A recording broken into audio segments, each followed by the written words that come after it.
اب چھوٹے بچوں کے ساتھ، چھوٹی بچیوں کے ساتھ جو کچھ مدرسوں کے اندر، سکولز میں، کالجز میں یا اپنے رشتہ دار کرتے ہیں، تو اس میں یہ سارے فیکٹر، تو یہ والا فیکٹر تو صرف ڈومیننٹ نہیں ہوتا، اور فیکٹرز بھی ہوتے ہیں۔ وہ پرائم منسٹر صاحب کی سٹیٹمنٹ کو اس وقت مذاق بنایا گیا، آج اس سٹیٹمنٹ کی ہمیں ضرورت تھی، کیونکہ اگر پرائم منسٹر کا یہ فارمولہ لگایا جائے نا آج والے اس 14 اگست والے اس مینار پاکستان والے مسئلے میں، تو پھر سب سے پہلے پرائم منسٹر صاحب کو اس عورت کو پکڑنا چاہیے اپنی اس ڈاکٹرن کے تحت، کیونکہ ان کا کہنا تھا کہ یہ عورتیں اس قسم کا لباس پہنتی ہیں تو ان کے ساتھ یہ کچھ ہوتا ہے، تو اس میں پھر سب سے پہلے کون پکڑی جاتی ہیں؟ پرائم منسٹر کو تو کم از کم اب یہ چیز سمجھ ہے نا، اگر یہ پلانٹڈ چیز نکل آئی ہے تو کم از کم وہ تو کہنا کہ اسے بھی تفتیش کے اندر لیا جائے اور اس کو بھی قرار واقعی سزا دی جائے اگر یہ واقعی پلانٹڈ ہے، جو ہمیں نظر آ چکا ہے۔ چلیں پھر بھی ہم جوڈیشری کے اوپر چھوڑتے ہیں، ہم صرف اپنا گمان بتا رہے ہیں قرائن کی روشنی میں، بادی النظر میں اٹ سیمز لائک دیٹ۔ میں ان اینکرز کی بڑی عزت کرتا ہوں، یقین کریں بعض موقعوں پر یہ لوگ بڑی دلیری دکھاتے ہیں، بڑے مذہبی لوگ بھی وہ دلیری نہیں دکھا سکتے جو ہمارے بعض اینکرز دکھا کے ایشوز کو ہائی لائٹ کرتے ہیں۔ میں یعنی ذاتی طور پہ اقرار الحسن کی بہت عزت کرتا ہوں، شاہ زیب خانزادہ کی بہت زیادہ عزت کرتا ہوں۔ ایک ریلیجس پلیٹ فارم پہ ہوتے ہوئے جبران ناصر جو سول سوسائٹی کا بندہ ہے، اس کی بڑی عزت کرتا ہوں۔ کم از کم یہ تین بندے جو ہیں نا جی، شاہ زیب خانزادہ، جبران ناصر اور سید اقرار الحسن حافظہ اللہ تعالی، کم از کم ان تین لوگوں کو تو جو جس طرح انہوں نے اس ایشو کو ٹیک اپ کیا ہوا ہے اپنے پروگراموں کے اندر، کم از کم ان کو اب تصویر کا دوسرا رخ بتانا چاہیے، اور اس میں کوئی حرج نہیں ہے، کسی کو غلطی لگ سکتی ہے۔ اس وقت جو ریاکشن ان تینوں نے کیا میرا اس سے زیادہ تھا اگر میں میڈیا پہ آ جاتا۔ آپ دیکھیں میں نے اس لیے اپنا کوئی ٹویٹر اکاؤنٹ نہیں بنایا ہوا، یہ ٹویٹر اکاؤنٹس کے اوپر جو ٹویٹس کرتے ہیں نا حالات حاضرہ پہ، اکثر ان کو اپنی ٹویٹس واپس ہی لینے پڑتی ہیں، اس کی وجہ کہ ہمارے ملک میں حالات و واقعات بدلتے ہوئے دیر نہیں لگتی، اس لیے پوری تسلی سے معاملات کو دیکھنے کے بعد کوئی ورڈکٹ دینی چاہیے۔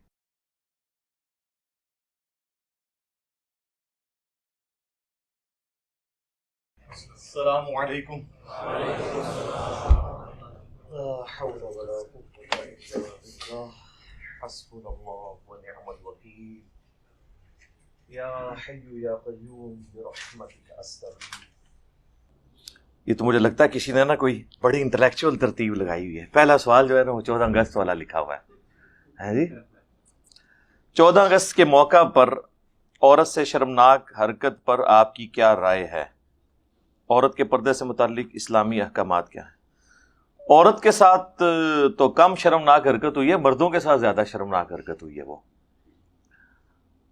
اب دیکھ لیں اس کی جو تفصیلات ہیں وہ جس بھیانک طریقے سے سامنے آنا شروع ہوئی ہیں، تو پوری قوم کا سر جو ہے وہ شرم سے جھک گیا ہے کہ ہمارے ملک کے اندر اس وقت گراوٹ کا یہ لیول ہو چکا ہے کہ لوگ صرف ٹک ٹاک کے اوپر سوشل میڈیا پہ فیم حاصل کرنے کے لیے کسی بھی لیول پہ گر سکتے ہیں۔ وہ سب کچھ پلانٹڈ تھا، آپ کو پتہ ہے، ظاہر ہے پلانٹڈ چیزیں تو ہوتی ہیں وہ ایک خاص حد تک تو پلانٹڈ رہتی ہیں، اس کے بعد پھر جب موب آ جاتا ہے نا، ہجوم کی تو پھر اپنی مرضی ہوتی ہے، وہ جو مرضی کرتا رہے۔ شروع میں تو آپ کوشش کرتے ہیں کہ اس طریقے سے یہ معاملہ کریں، آگے جو حالات و واقعات ہیں پھر وہ کنٹرول سے باہر ہو جاتے ہیں، اور یہ ایک یونیورسل پرنسپل ہے۔ آپ پالیٹکس میں بھی دیکھ لیں کہ بعض اوقات اسٹیبلشمنٹ کسی ایک بندے کو اوپر لے کے آتی ہے اور وہ سمجھتی ہے میرا اعلی کار رہے گا، خاص حد تک تو معاملات اس طرح چلتے ہیں، لیکن جب اس بندے کو پتا چلتا ہے کہ میری سیٹ کے اندر تو بڑی پاور ہے، تو پھر وہ کچھ اپنی مرضی بھی تو کرتا ہے نا۔ تو یہ ایک جنرل رول ہر جگہ اپلائی ہے، اور پبلک جو ہے وہ تو کسی کے قابو میں نہیں، سیدھی سی بات ہے۔ اس کا جو دوسرا پورشن ہے نا جی، عورت کے پردے سے متعلق اسلامی احکامات، وہ کس مسلمان کو نہیں پتا؟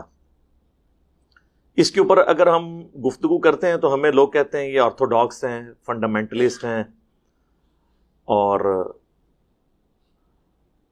جو بیسک ہیومن رائٹس ہیں ان کے خلاف بولتے ہیں، اسلام کے رولز کا پابند اگر کسی نے ہونا ہے تو وہ اس انڈیویجول کا مسئلہ ہے، آپ کیوں کسی کے بارے میں اس طرح کی ورڈکٹ پاس کرتے ہیں، تو وہ دوسری طرف چل پڑتے ہیں۔ تو یہ باتیں تو ان لوگوں کے لیے جو مسلمان ہیں، اسلام سے محبت رکھتے ہیں، اسلام کو فالو کرنا چاہتے ہیں۔ جو صرف پاکستان کے شناختی کارڈ میں مسلمان لکھے ہوئے ہیں اور وہ اسلام کو کوئی سیریس نہیں لینا چاہتے، تو ان کے لیے تو آپ پورا قرآن ان کے آگے سے گزار دیں، احادیث کے سارے جو سختیاں ہیں پردے کے حوالے سے وہ گزار دیں، ان کے کان پہ جوں تک نہیں رہیں گی. لہٰذا ان کے لیے تو یہ، اور اس کیٹیگری میں زیادہ تر وہی لوگ فال کرتے ہیں. اس حوالے سے میری کئی ایک ویڈیوز ریکارڈ ہیں، آپ پردہ لکھیں اور ساتھ انجینئر محمد علی مرزا، تو آپ کو کئی ایک چیزیں کھل جائیں گی. غض بصر کے حوالے سے عربی میں یہ ٹرمنالوجی یوز ہوتی ہے، نگاہوں کو نیچا رکھنا، غض بصر، غین ضاد. تو سورۃ النور کے اندر اس کے تفصیلی احکامات ہیں، اور اس میں آپ دیکھیں کیا انٹلیکچوئل ترتیب ہے کہ اللہ تعالیٰ نے پہلے مردوں کے پردے کا ذکر کیا ہے کہ اے نبی صلی اللہ علیہ وآلہ وسلم مؤمن مردوں کو حکم دو کہ اپنی نگاہوں کو نیچا رکھیں، اور پھر آگے چل کر آیا کہ جو مومنات ہیں، مؤمن عورتیں ہیں، انہیں بھی حکم دو کہ اپنے نگاہوں کو نیچا رکھیں. پھر سورۃ الاحزاب میں تو اسپیسیفکلی نبی صلی اللہ علیہ وآلہ وسلم کی بیویوں کے حوالے سے جو ہمارے لیے رول ماڈل ہیں، امہات المومنین رضی اللہ عنہن، ان کے حوالے سے تفصیلات آئی ہیں. ان کی پاکیزگی میں تو کسی کو شک نہیں ہونا چاہیے. اس کے باوجود اللہ تعالیٰ فرما رہا ہے کہ جب نبی کی بیویوں سے تمہارا کوئی لین دین ہو اس حوالے سے کہ اللہ کے نبی گھر میں موجود نہ ہو اور ان کی غیر موجودگی میں تم نبی علیہ السلام کے گھر جاؤ، تو نبی کی بیویوں کو بھی یہ حکم ہے کہ اگر کوئی اس طرح مرد آتا ہے، اگرچہ آنری طور پہ آپ ان کی مائیں لگتی ہو لیکن پردہ اپنی جگہ برقرار ہے، ان سے بات اتنے لچھے دار انداز میں یا اتنی نرمی سے نہیں کرنی کہ ان کے دلوں کا روگ جو ہے وہ انہیں ابھارے کسی غلط نیت کے اوپر.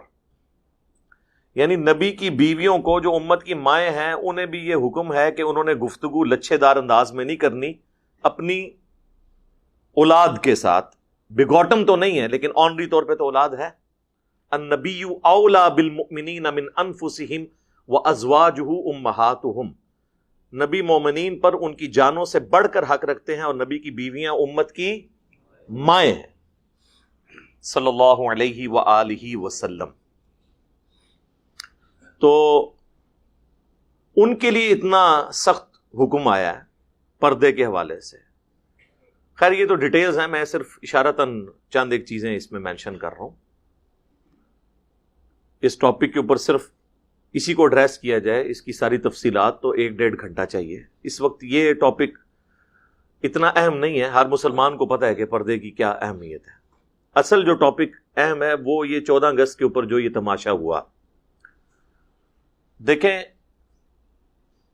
سوشل میڈیا کے ذریعے آپ کو اس کا پلانٹڈ ہونا تو بالکل آشکار ہو چکا ہے، اور سوشل میڈیا کے ان چینل سے آشکار ہوا ہے جن کے بارے میں کوئی یہ گمان بھی نہیں کر سکتا کہ یہ کوئی ریلیجس تھاٹس رکھتے ہیں بہت زیادہ.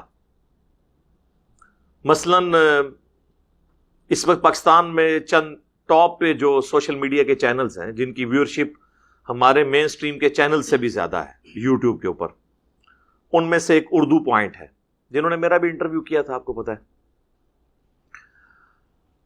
انہوں نے پے در پے کتنی ویڈیوز بنا کے اس پورے کے پورے معاملے کو کھول کر عوام کے سامنے رکھ دی ہے. وہاں پہ جو سیکیورٹی گارڈ تھا اس کی ویڈیو لیک ہوئی، پھر وہاں پہ جو چشمدید گواہ تھے وہاں پہ جو موجود تھے ان کے انٹرویوز آئے. اب یہ چیزیں بالکل کھل کے سامنے آ گئی ہیں. لہٰذا اس صورتحال کے اندر جن لوگوں نے اس وقت، میں نہیں کہتا کہ چالاکی کی ہے، بعض لوگ کہہ رہے ہیں کہ جی وہ اس میں خصوصاً وہ 2 بڑے انوالو ہیں جنہوں نے وہ ساتھ بٹھا کے، اس کو میں نام نہیں لیتا ورنہ پھر اصلاح کا دروازہ بند ہو جائے گا. میں نے ان تک میسج تو اپنا کل ہی پہنچا دیا تھا کہ آپ لوگ فوراً میڈیا پہ آ کے اپنی کلیریفیکیشن دیں اور معافی مانگیں. جو اس طرح ایک نامحرم عورت کے دائیں بائیں بیٹھ کے اور وہ بتانا چاہ رہے تھے کہ ان میں سے ایک نے تو یہاں تک الفاظ استعمال کیے کہ اللہ کا شکر ہے میری کوئی بیٹی نہیں ہے. یہ شکر ادا کرنے کی بات نہیں ہے، یہ تو آپ اپنی قسمت پہ روئیں. تو اور دوسرے نے بھی اس کو، وہ تو آپ کو پتہ ہے وہ تو مسخرہ ٹائپ ہی ہے، اس کا تو نام لینے کی بھی ضرورت نہیں ہے. تو ان لوگوں کی کیا اہمیت ہے؟ ان لوگوں نے اس سارے مسئلے کو اٹھایا ہے اور 3-4 دن کے بعد ورنہ جس عورت کے ساتھ یہ ایشو ہو جائے ایک ہفتہ تو وہ شوق سے باہر نہیں آتی، وہ تو اگلے دن اپنی ویڈیوز تصویریں اپلوڈ کر رہی ہے. بعض لوگ وکالت کر رہے ہیں نہیں وہ پرانی کر رہی ہے. جناب پرانی بھی نہیں ہوتی ہیں، بندے کو ہوش ہی نہیں ہوتی کسی چیز کی. تو اس کے بعد تو یہ معاملات کھل گئے نا. اب ان لوگوں کو آ کے اس کو کلیریفائی کرنا چاہیے. ہم ساتھ ہیں. یہ اس قسم کے جو مابز حرکتیں کرتے ہیں، خواہ کسی مرد کے ساتھ کریں خواہ کسی عورت کے ساتھ، یہ تو غلط ہے. اس کے اوپر تو دوسری رائے کوئی نہیں ہے. اور پاکستان میں کوئی ایک ایسا شخص نہیں ہے جو اس کو پلانٹڈ کہتا ہو اور ساتھ یہ نہ کہہ رہا ہو کہ یہ 400-500 بندوں نے جو کچھ کیا یہ بالکل غلط ہے. یہ سب کہہ رہے ہیں کہ غلط ہے. لہٰذا کسی کی نیت پہ اب یہ شک نہیں کیا جا سکتا کہ جو اسے پلانٹڈ کہہ رہے ہیں تو وہ اس طرح کے معاملات کو صحیح سمجھتے ہیں. وہ کہہ رہے ہیں کہ غلط ہوا ہے، زیادتی ہوئی ہے، لیکن یہ تصویر کا ایک رخ ہے. تصویر کا دوسرا رخ اس سے زیادہ بھیانک ہے کہ جس طریقے سے یہ سب کچھ کریٹ کی گئی سچویشن. اچھا، اب وہ جو لوگ اعلی کار بنے ان کے ساتھی، وہ تو اب جیل میں سڑیں گے، خواہ وہ پلانٹڈ تھے یا نہیں تھے، کیونکہ تصویروں میں تو وہی آ رہے ہیں نا. اور میں آپ کو بتاؤں، موب اگر کسی کو اچھالے نا اس کی ہڈی پسلی توڑ دیتا ہے. یہ بڑے ذمہ دار لوگ تھے جو پکڑ کے عورت کو اچھال رہے تھے، جن کو یہ پتا تھا کہ ہم نے اسے کیچ بھی کرنا ہے، کیونکہ وہ ہم نے اس کو بعد میں کیچ جو کروانا ہے. عام موب اگر کسی کو اچھالے نا تو اس کی ہڈی پسلی الگ ہوتی ہے. یہ بڑے ذمہ دار جو 25-30 لوگ ساتھ تھے نا، تو تصویروں میں تو وہی آ رہے ہیں، وہ تو نہیں بچیں گے. اب وہ لاکھ چیختے رہیں کہ ہماری تو کوئی انوالومنٹ نہیں ہے.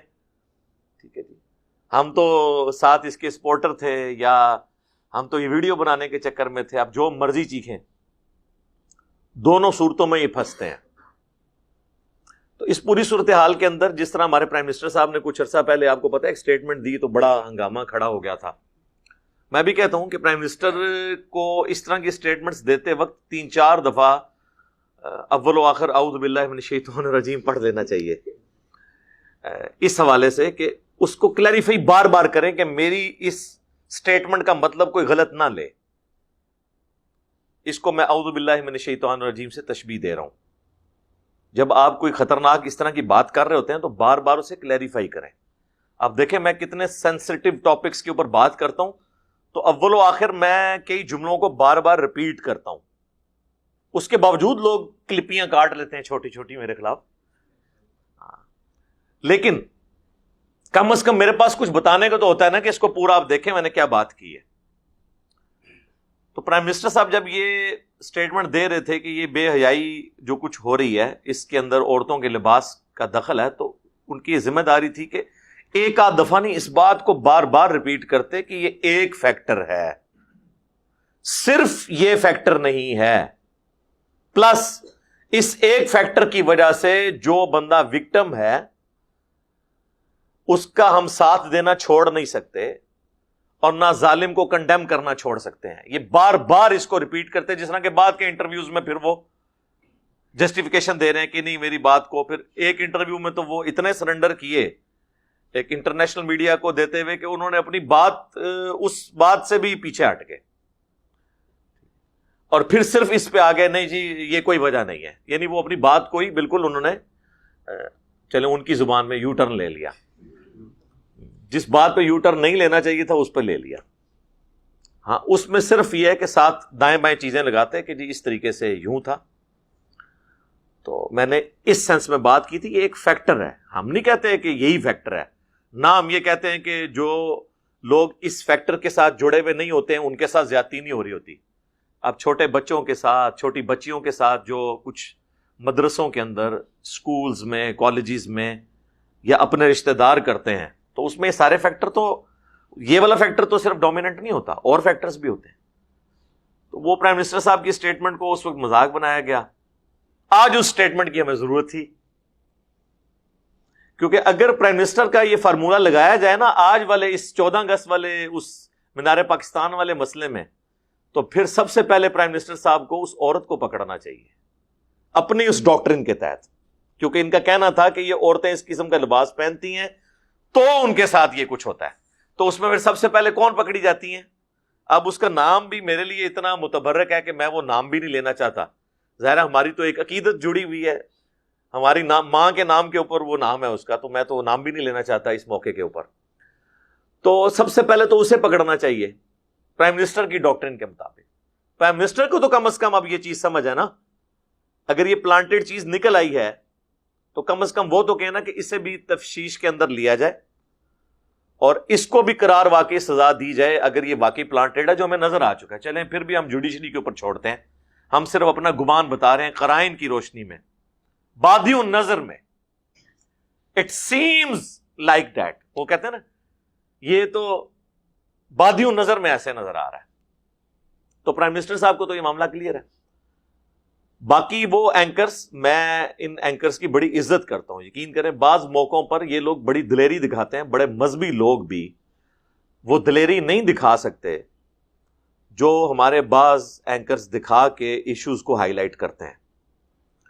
میں یعنی ذاتی طور پہ اقرار الحسن کی بہت عزت کرتا ہوں، شاہ زیب خانزادہ کی بہت زیادہ عزت کرتا ہوں. ایک ریلیجس پلیٹ فارم پہ ہوتے ہوئے جبران ناصر جو سول سوسائٹی کا بندہ ہے اس کی بڑی عزت کرتا ہوں. کم از کم یہ تین بندے جو ہیں نا جی، شاہ زیب خانزادہ، جبران ناصر اور سید اقرار الحسن حافظہ اللہ تعالی، کم از کم ان تین لوگوں کو تو جو جس طرح انہوں نے اس ایشو کو ٹیک اپ کیا ہوا ہے اپنے پروگراموں کے اندر، کم از کم ان کو اب تصویر کا دوسرا رخ بتانا چاہیے. اور اس میں کوئی حرج نہیں ہے، کسی کو غلطی لگ سکتی ہے. اس وقت جو ریاکشن ان تینوں نے کیا میرا اس سے زیادہ تھا اگر میں میڈیا پہ آ جاتا. آپ دیکھیں میں نے اس لیے اپنا کوئی ٹویٹر اکاؤنٹ نہیں بنایا ہوا. یہ ٹویٹر اکاؤنٹس کے اوپر جو ٹویٹس کرتے ہیں نا حالات حاضرہ پہ، اکثر ان کو اپنی ٹویٹس واپس ہی لینے پڑتی ہیں. اس کی وجہ کہ ہمارے ملک میں حالات و واقعات بدلتے ہوئے دیر نہیں لگتی، اس لیے پوری تسلی سے معاملات کو دیکھنے کے بعد کوئی ورڈکٹ دینی چاہیے. اور قیامت تک کے لیے یہ چیز ہے کہ اس قسم کی کوئی چیز میں نہیں استعمال کروں گا کبھی بھی. تو کم از کم ان لوگوں نے یہ جو اس وقت اس کو سپورٹ کیا، ہم ساتھ ہیں ان کے. اب ساتھ یہ بتائیں کہ یہ بھی برابر کی مجرم ہے جس نے یہ سب کچھ کیا جو کچھ نظر ہے. اب وہ میں اس پہ آدھا گھنٹہ بول کے اپنا ٹائم نہیں ضائع کرنا چاہتا کہ میں آپ کو بتاؤں کہ فلاں نے یہ کہا تو فلاں یہ ویڈیو لیک ہوئی اس میں سے یہ نکلا. وہ آپ سب کو پتہ ہے. مجھ سے بہتر انداز میں اردو پوائنٹ والوں کی جو ویڈیوز ہیں اس کے اندر وہ چیزیں ہائی لائٹ کر چکے ہیں، وہ آپ دیکھ لیں. اب کم از کم تصویر کے دوسرے رخ میں بھی دیکھ کے ان لوگوں کو بھی پکڑنا چاہیے جو لوگ اس میں برابر کے مجرم ہیں، اس کے قریبی ساتھی ہوں یا ایون وہ خود ہو. اور آپ کو میں حفظ ما تقدم یہ بات بتا دوں کہ پاکستان کے قانون میں عمر قید تک کی سزا ہے اس ایشو کے لیے. اور یہ لوگوں کو پتہ نہیں ہے کہ عمر قید کتنی بڑی سزا ہوتی ہے. آپ کو اگر ایک ہفتے کے لیے ایک ایئر کنڈیشن کمرے میں انٹرنیٹ کی سہولت کے ساتھ بند کر دیا جائے اور باہر نہ آپ نکل سکیں اور اسی کمرے کے کونے میں ایک ٹوائلٹ بھی ہو تو آپ ایک ہفتے کے بعد تنگ آ جائیں گے. اور جیل کا اگر آپ کو وزٹ کروا دیا جائے نا کہ وہاں کس طرح انہوں نے مرغیوں کے دڑبے کی طرح ایک ہی چھوٹے سے کمرے میں کتنے بندے رکھے ہوتے ہیں اور اسی کمرے کے کارنر پہ اٹیچ باتھ نہیں ہوتا، ایک چھوٹی سی وہ ایلیویٹ کر کے دیوار بنی ہوتی ہے 2.5-3 فٹ کی، اور سب دیکھ رہے ہوتے ہیں، بس وہ صرف اتنا ہی پردہ ہوتا ہے اور وہ سائڈ پہ بیٹھے ہوتے ہیں اور جو مچھروں کی اماجگاہ وہ بنی ہوتی ہے. میں تو کہتا ہوں جن لوگوں کو یہ ڈان بننے کا شوق ہے نا، انہیں گورنمنٹ کا کام ہے انہیں صرف نا آنرری طور پہ ایک ویکینڈ جو ہے نا کسی جیل میں گزروائیں. ان کو کہیں کہ اگر آپ کو پوری زندگی یہاں پہ رہنا پڑے، نہ کوئی گھڑی، نہ کوئی آپ کے پاس انٹرنیٹ، نہ وقت گزارنے کے لیے کوئی چیز، تو پھر آپ دیکھیں کتنا مشکل وقت ہے. تو ان لوگوں کو پتہ چل جائے. تو یہ جو اس قسم کی حرکتیں کر رہے ہیں وہ ہوش کے ناخن لیں. باقی جو اسلام کی بنیاد پہ باتیں کر رہے ہیں تو ان کو میں دوسری طرف بھی لے کے جاؤں گا کہ جب ہمارے محبوب صلی اللہ علیہ وآلہ وسلم کے گستاخانہ خاکے بنتے ہیں تو ہمارے نوجوان بڑے چیخو پکار کر کے نعرے بلند کرتے ہیں، حرمت رسول پر جان بھی قربان ہے، غلامی رسول میں موت بھی قبول ہے. لیکن ان میں سے کتنے % لوگ ہیں جو اس دن وہ نعرے لگانے کے بعد ظہر یا عصر کی نماز کا وقت آئے تو مسجد میں آپ کو نظر آئیں گے؟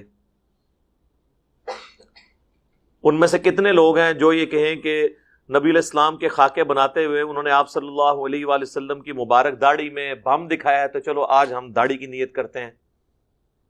تم نے ہمارے نبی کی داڑھی کی توہین کی ہے تو لو میں آج سے داڑھی کی نیت کرتا ہوں. نالی کھوتی مر جائے گی. نالی پنجابی کہنا کھوتی مر جانا, جس گدھے پہ سواری کرتے ہیں وہی مر جائے گی. بینک توڑوا لیں ان سے اور کام کروا لیں, یہ کام نہیں کریں گے. تو یہاں پہ بھی یہ جو لوگ ٹرینڈز چلا رہے ہیں نا جی, اقرار الحسن کو گرفتار کرو, فلاں کو گرفتار کرو, ان سے پوچھیں کہ آپ لوگ اپنی زندگی میں کیا بالکل پارسا ہیں؟ اور آپ میں سے کبھی کوئی کسی اسلامی بہن کی خدمت کے لیے روڈ پہ کھڑا نہیں ہوا؟ یہ آپ کو سارے وہی لوگ ہی نظر آئیں گے, لیکن دوسروں کو بھاشن دینے کے لیے آپ کو ایکٹیویٹ ہوتے ہوئے نظر آئیں گے. سب سے زیادہ یہ فرنٹ لائن پہ نظر آئیں گے. تو بجائے دوسروں کی اصلاح کی فکر کرنے کے نا, اپنی اصلاح کی فکر کریں. بجائے حرمت رسول کے نام پہ دوسروں کے موٹر سائیکل کو آگ لگانے کے, اپنے موٹر سائیکل کو آگ لگائیں. وہ آسان ہے, گلی میں کھڑا کریں اور کہیں غلامی رسول میں موت بھی قبول ہے, ساتھ ہی اس پہ تیلی لگائیں, کیونکہ آپ نے لوگوں کے موٹر سائیکل اور گاڑیاں تو چلانی ہے نا. تو اپنے گھر سے ابتدا کریں نا. عشق رسول تے جڑا اندروں کہتے نا بولے, اندر تے ہے کہ اپنا موٹر سائیکل لے آ کے نا ان کو آگ لاؤ, پھر پتہ لگے. تو یہ بھی اب موقع ہے, جو لوگوں کو حیا کا درس دے رہے ہیں وہ خود کیا ان ساری چیزوں پر عامل ہیں, تو اکثر لوگوں کے سر شرم سے جھک جائیں گے کہ وہ خود کتنے عامل ہیں اس طرح کے معاملات. تو میں بیلنس گفتگو کر رہا ہوں, یعنی یہ بالکل ایک طرف ہو کے نہیں. میں ایک ریلیجس پرسنالٹی ہوتے ہوئے بھی میں جو اس کے دوسرے اسپیکٹس ہیں اس کے اوپر بھی نظر رکھی ہوتی ہے, یہ نہیں ہے.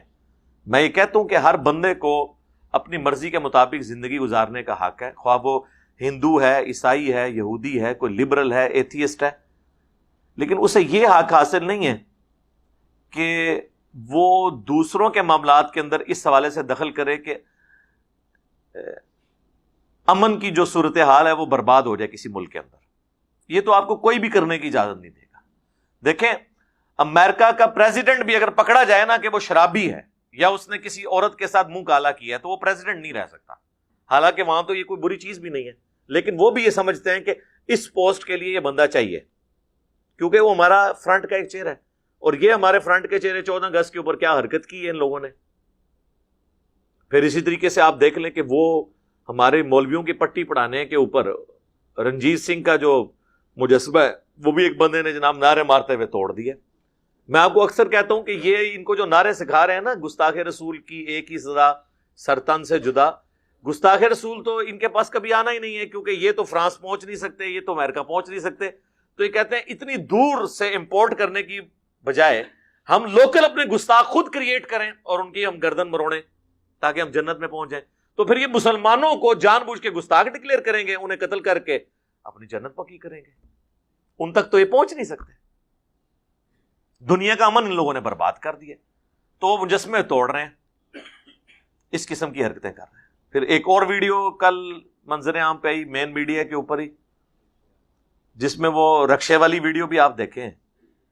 یعنی چلیں وہاں تو کوئی کہہ سکتا ہے کہ وہ اس ٹک ٹاکر نے بلا لیے تھے ساتھی یا سیلفیز کے لیے لوگوں کو, یہاں تو بیچاری کچھ عورتیں جا رہی ہیں اور یہ اس میں کہنا کہ جی کسی عورت نے برقع نہیں کیا ہوا یا اس نے پردہ نہیں لیا ہوا یا اس نے نقاب نہیں کیا ہوا تو اگر کوئی مرد حرکت کر دے تو وہ بھی مجرم ہے. ایسی سوچ کے اوپر لعنت ہی ہونی چاہیے. یہ کوئی جسٹیفیکیشن نہیں ہے.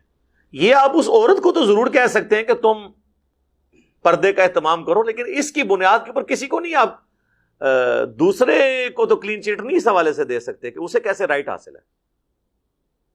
اور میں آپ کو بتاؤں, ہمیں تو اتنا آئیڈیا نہیں ہے, لیکن جن لوگوں سے ہمیں جو اس پورے سسٹم سے ہو کے آئے ہیں وہ ہمیں بتاتے ہیں کہ جتنا آپ کا یہ بدکاری والے معاملات چل رہے ہیں اس میں تو زیادہ تر عورتیں جو ہیں وہ پورے برقعے کے اندر ہوتی ہیں, جو سڑکوں پہ کھڑی ہوئی ہوتی ہیں. تو پھر وہ بھی نہیں بچ رہی ہیں برقعے کے اندر. تو یہ بالکل اس کی پلیل ہے. یہ ایک فیکٹر ضرور ہے, میں یہ مانتا ہوں. آپ ہالی ووڈ کی فلمیں آج سے تقریباً 70-80 سال پہلے کی دیکھیں گے تو عورتوں کے آپ کو لباس بھی آلموسٹ پورے نظر آئیں گے. اس نے ٹریگر ضرور کیا معاملات کو. اس طرح ویڈیوز, جس طرح فوش ویڈیوز بننی شروع ہوئی ہیں, اس کے بعد آپ کا یہ چونکہ سیکس فری معاشرہ بنتا جائے گا تو یہ معاملات بڑھیں گے ضرور. اس کی وجہ سے آپ معاملات کو کنٹرول کسی حد تک کر سکتے ہیں, لیکن جو ایک ذہنی پستی ہے, سیکس ظاہر ہے کہ اللہ تعالیٰ نے انسان کی آزمائش کے لیے ایک بیسک ہیومن انسٹنکٹ رکھی ہوئی ہے.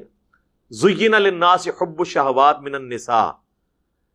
اللہ تعالیٰ سورہ آل عمران میں فرما رہا ہے کہ ہم نے آراستہ کر دی ہے انسان کے لیے شہوات کی محبت. پہلے نمبر پر عورتیں، اور ظاہر ہے عورتوں کے لیے مرد تو سیکس جو ہے سب سے امپورٹنٹ جذبہ ہے. قرآن جو تفصیلات ہمیں بتاتا ہے. فرائیڈ نے تو بہت بعد میں آ کے یہ بات کی ہے نا، قرآن تو پہلے سے یہ بات کر رہا ہے. تو یہ ہے غیر معمولی ایک جذبہ ہے، اسی لیے اسلام کا سیکس ڈسپلن بہت سٹرکٹ ہے. ظاہر ہے یہ جذبہ بڑا غیر معمولی ہے. مجھے اسلام کی دو چیزیں بہت زیادہ پسند ہیں. نمبر 1 توحید. ایک اللہ کے ساتھ آپ جڑ جائیں تو دنیا کے ہر خوف سے آپ کو امن اور نجات مل جاتی ہے.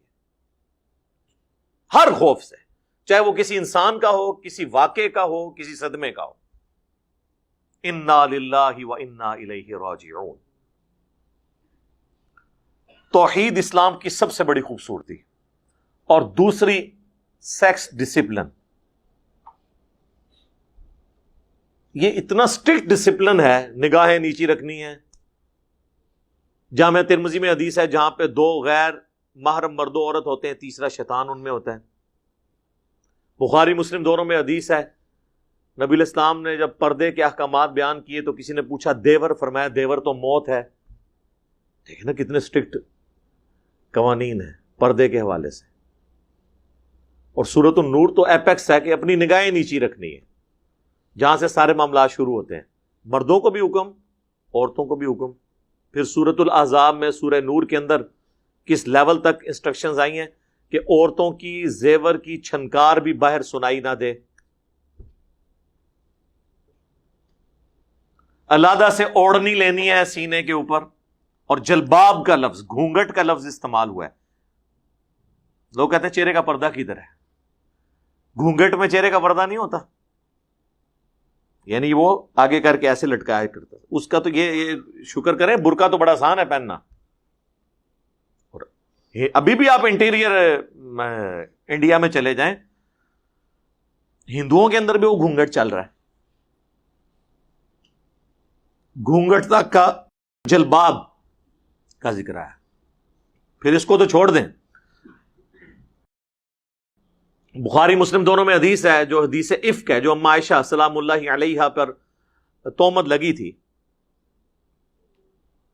تو وہ جو صحابی نبی الاسلام نے پیچھے چھوڑتے تھے، وہ جو سامان وغیرہ سمیٹ کے لاتے تھے، تو ان کو اچانک نظر پڑی. بڑی لمبی حدیث ہے، میں مختصر بتا رہا ہوں. تو سیدہ عائشہ کو اونگ آئی تھی تو ان کے چہرے سے گھونگٹ اتر گیا. تو انہوں نے کہا کہ میں نے سیدہ عائشہ کو اس لیے پہچان لیا کہ آیت پردہ اترنے سے پہلے میں نے ان کو دیکھا ہوا تھا، ورنہ میں انہیں پہچان نہ سکتا کہ یہ سیدہ عائشہ ہیں. تو اس کا کیا مطلب ہے کہ آیت پردہ نازل ہونے کے بعد وہ چہرے کا بھی پردہ کرتی تھی.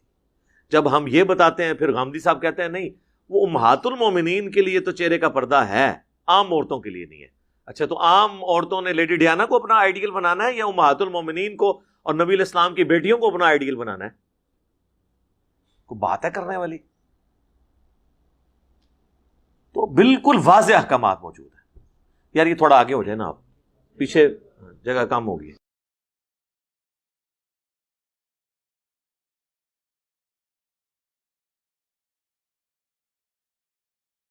دروشی پڑھیں. اللہم صلی علی محمد وعلی آل محمد. تو پردے کی جو تعلیمات ہیں وہ تو بڑی سٹرکٹ ہیں.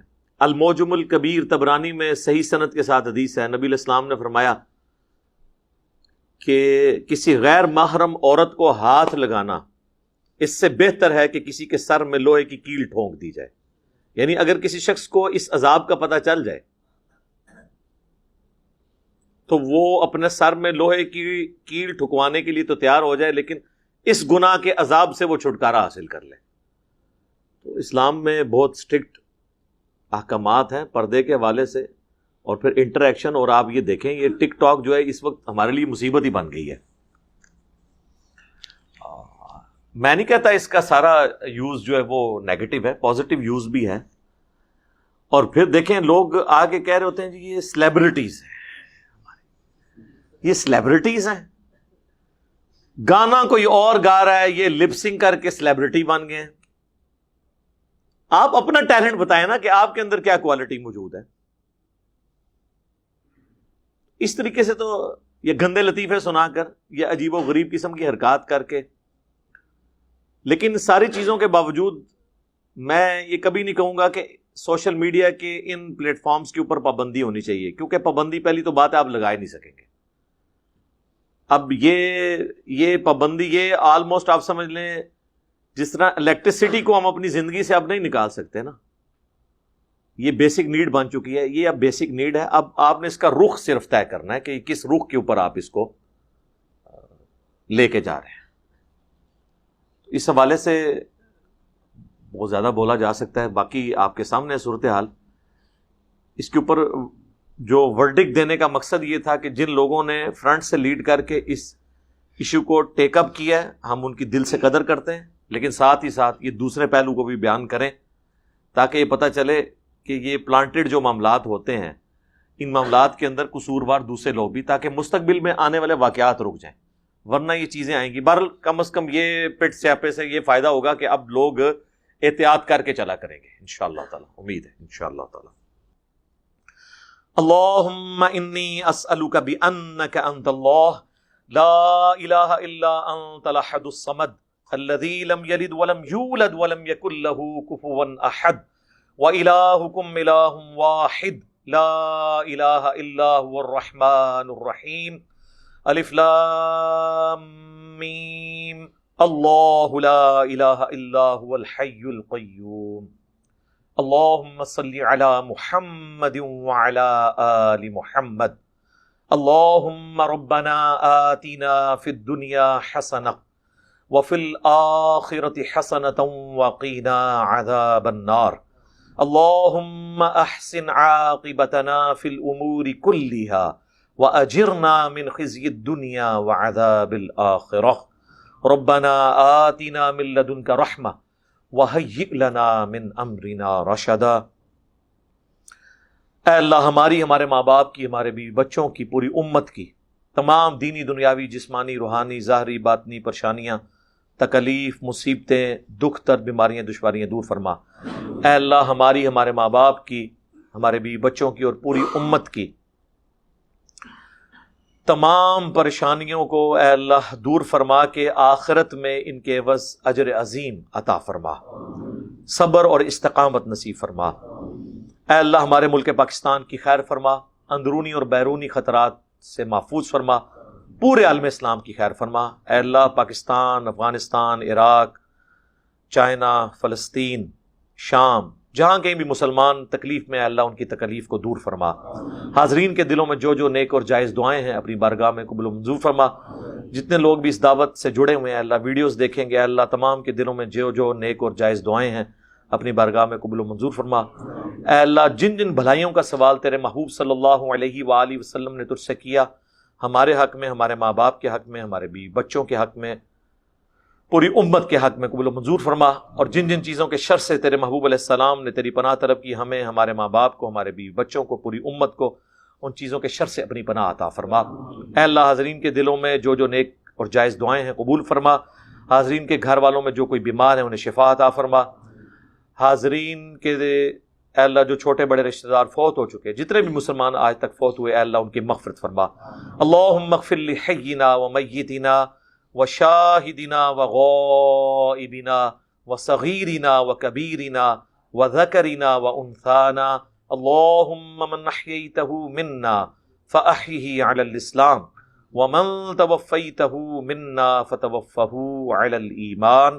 اللہم صلی علی محمد وعلی آل محمد. سبحان ربک رب العزة عما یصفون وسلام علی المرسلین والحمد للہ رب العالمین.